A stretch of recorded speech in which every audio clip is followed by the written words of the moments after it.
Larry Miller, the Wrench.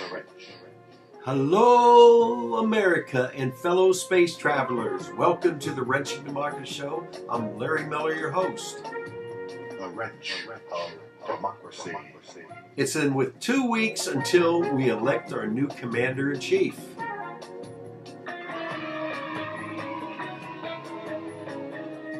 All the swing state polls show Hillary at 5 to 8% lead. Will Hillary's vote be compromised, as did the UK breakfast election? Whether to stay in the European Union or not? Trump thinks it's paramount to switching your vote at the ballot box. When Trump thinks so, it's apparent that he has wishful thinking and no hat. Paul Weyrich, co-founder of American Legislative Exchange Council, ALEX, he said, and I'm paraphrasing, many of our GOP party members have the Goo Goo Syndrome, waiting and wanting everybody to vote. I don't want everybody to vote. This country has not been founded with everybody voting, and frankly, our party has a better chance in winning elections when fewer people vote. That was his code for less minority votes from the Democratic Party.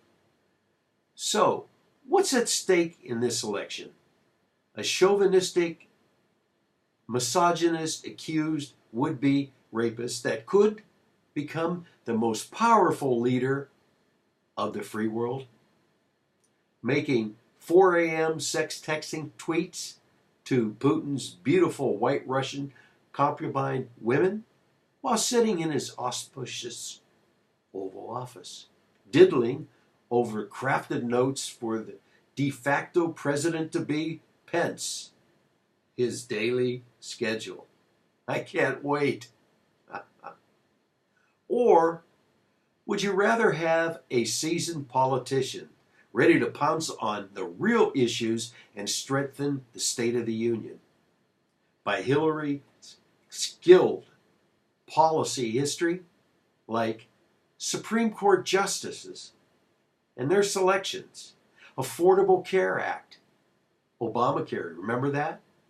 And free and available education for families with new investment by the federal government, and a cogent immigration policy protecting millions of dreamers and their family units. But before moving on to my unbelievable information I found in the Republican platform, I want to give my condolences to the Hayden family for their loss of Tom, a courageous, progressive liberal, an author, producer, and civil rights activist during his lifetime. He passed last Sunday at the age of 76. A little bit older than me.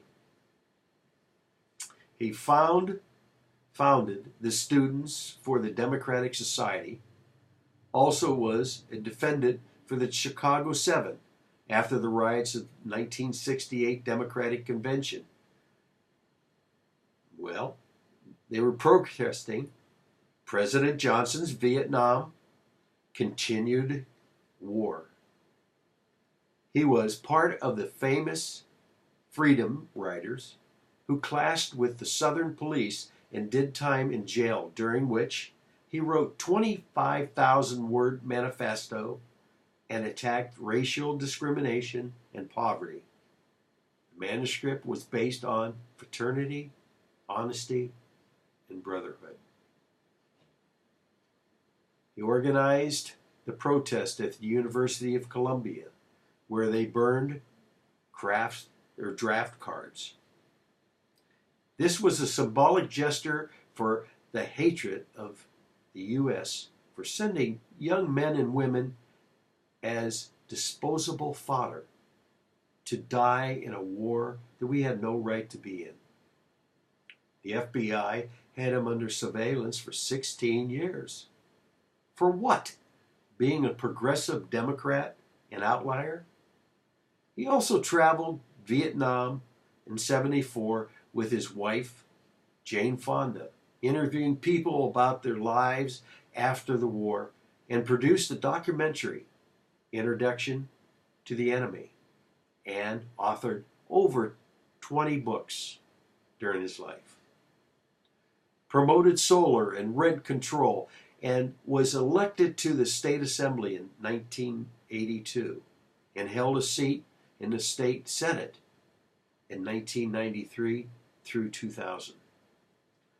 Progressives will truly miss and remember his tremendous courage in the line of fire. Primetime media should have had a 21-gun salute honoring his life, similar to Ronnie Reagan, 5-day memorial ceremony. That's what he had. No chance of that happening anytime soon. Looks like another October surprise, email surprise for Hillary. FBI says the newly founded emails maybe something and then maybe not. There's no timetable when its discovery process will be designated and whether there is a problem or not. I just paraphrase our FBI chief. By the way, the FBI chief is a card-carrying Republican. Let's weigh in on this situation, shall we? Who is more fit to be commander-in-chief? Pussygate and why can't we use our nukes, Trump? Or Hillary, ex-First Lady, Senator, Secretary of State, devoted to her entire political life helping the vets, children's poverty, and middle-class jobs in her own state of New York. Now, let's expose the Republican platform for what it is and for what it's worth, on how it will benefit the middle class and the families below poverty income, and trade policies. Okay, here's their platform concerning taxes and the 16th Amendment. Okay.